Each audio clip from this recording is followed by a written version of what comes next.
The river was always watching. That's what the Powhatan whispered when they passed too close to the banks.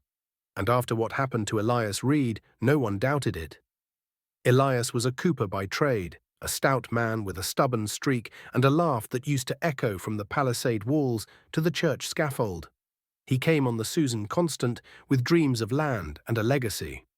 What he found instead was rot, in the food, in the water, and eventually in the hearts of the men. It began with the fog. That fall, the fog rolled in, thicker than ever, clinging to the river like a second skin. It muffled sound. It distorted the sun. Men swore it whispered to them when they stood watch at night. Elias heard it too. He said the fog wasn't natural. Said he'd seen things moving in it. Pale shapes gliding just beneath the water's surface. Faces, he claimed, though bloated and silent, mouths agape in eternal screams. He said they were the drowned, the souls of those who had died on the crossing, whose bodies had been cast into the Atlantic, now following the colonists inland. Captain John Smith dismissed the story as drunken nonsense.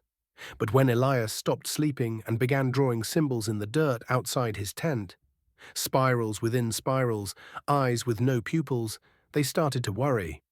Then he vanished. His boots were found on the riverbank.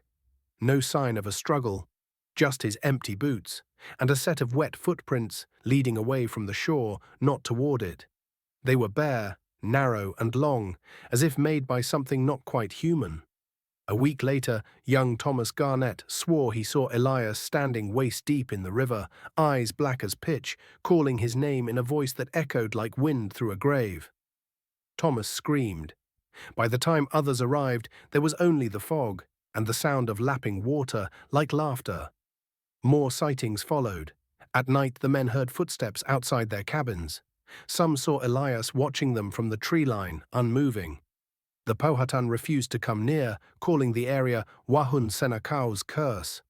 By winter, half the camp was dead, from disease, starvation, and fear. The survivors spoke little, their eyes hollowed from sleepless nights and haunted dreams. Captain Smith, ever the pragmatist, ordered a cross raised at the riverbank.